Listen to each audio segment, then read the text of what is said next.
2019 has proved to be a very good year.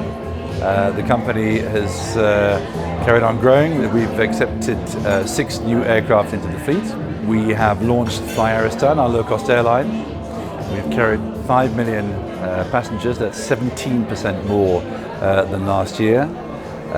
We have got expanded the domestic market, where it's now one of the fastest growing domestic markets in the world, with some of the cheapest fares from Astana.